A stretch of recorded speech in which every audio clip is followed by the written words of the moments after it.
Yeah. This week on Wildcat News, we take a look at some motivational posters. We get an inside look at a few spring sports. And March Madness takes over. All these stories and more because Wildcat News begins now.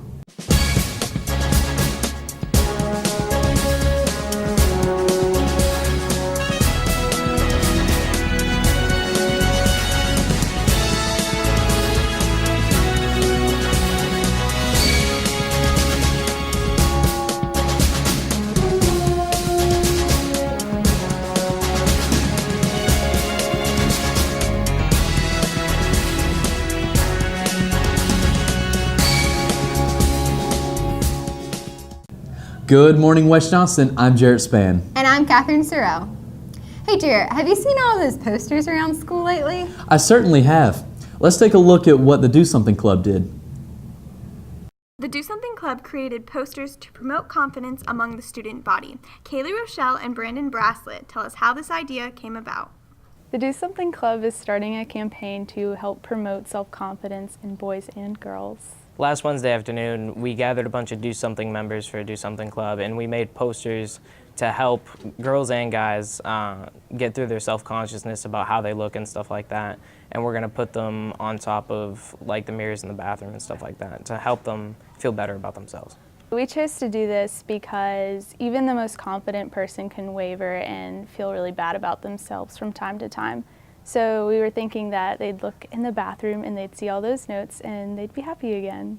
We hope that instead of looking for their flaws in the mirror, that they will see that they are perfect in their own way. It's important to do it in both the girl and guy bathrooms because even guys have self-confidence issues, and it's important that we help them too.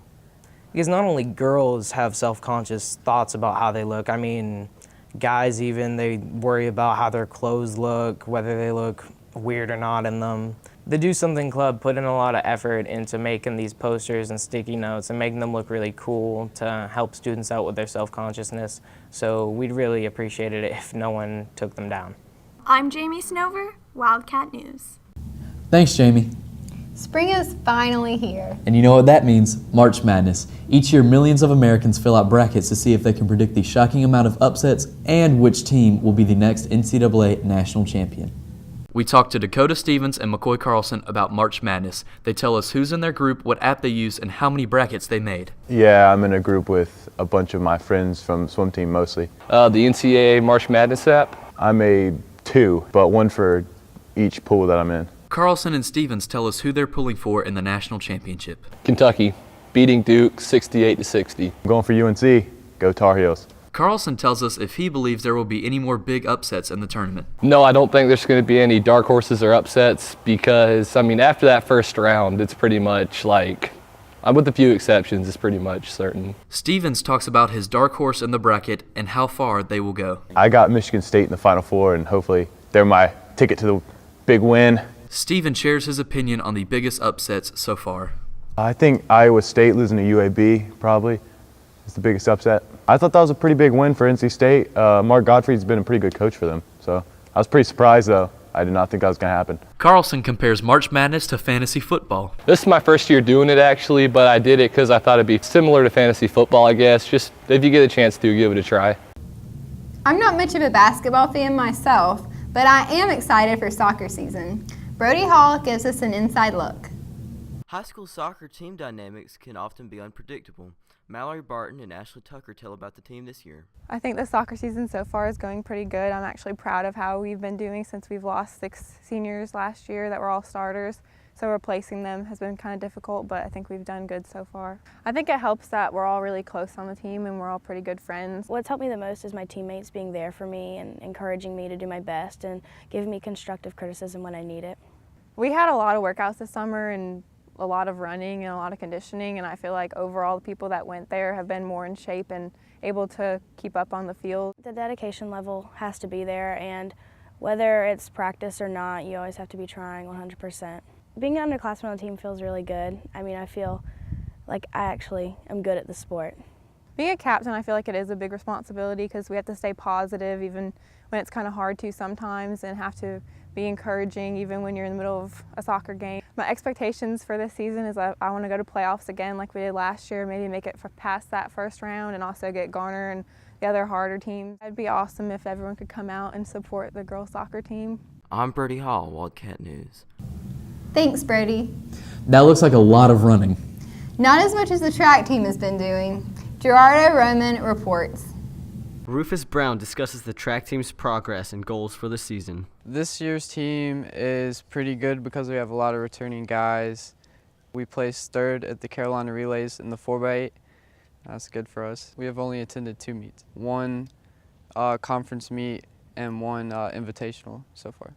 Our team has a better advantage because we have a great coach who pushes us. Our team's really close. We hang out on the weekends sometimes. You know, we're together every day pretty much. Well, training together helps you not be bored because on Sundays we do long runs and that's like 13 miles. And 13 miles by yourself is really not that fun. So having, your teammates around really helps a lot. Some team goals this year would probably be qualifying for states in the 4x8. I guess some individual goals would be maybe run under 4:30 for the mile and maybe under 2 for the 800. I'm Gerardo Roman, Wildcat News. Thanks, Gerardo. In addition to soccer and track prospering, softball has hit it off as well. Erik Beene tells us more. With softball 5-0 and coming off a win versus Garner, many are wondering just how good is our softball team. Megan Mills and Brooke Applequist discuss how the team improved this year and the future of the program. I feel like we're more as a team than we were last year. We work together better and we communicate better. I think we will be. We have a really strong JV, like the upperclassmen of JV. And I think our varsity next year will be really good. We have been strong for the past few years, and I feel like this program is getting stronger by the year. Mills tells if she believes the program helps players get into collegiate programs and who is currently committed. I feel like it is because we put our stats on Max Preps, and your college coaches can come look at it. I'm going to East Carolina University. And Rachel is going to UNCW. Applequist gives insight into the fans that come out to the games and how far they'll go in the playoffs. It's usually just the parents and some of the siblings or kids that have other obligated sports that come and watch us just to kind of kill time. But it would be nice if we had other student support at our games. We usually make it to around the second round, so I would assume we'll at least make it a second round, but it would be nice to make it past that. Games are played sporadically throughout the week with 2 to 3 usually played. Visit the West Johnston website for a schedule. I'm Erik Beene, Wildcat News. Thanks, Erik. Well, that's all for us this week. If you have any comments, questions, or story ideas, email us at wjstudentmedia@gmail.com. If you want to watch Wildcat News at home, on the go, or catch up on past episodes, go to www.wildcatscratchpost.com/wildcatnews or subscribe to our YouTube channel. I'm Catherine Sorrell. And I'm Jarrett Spann. Thanks for watching and have a great rest of the week.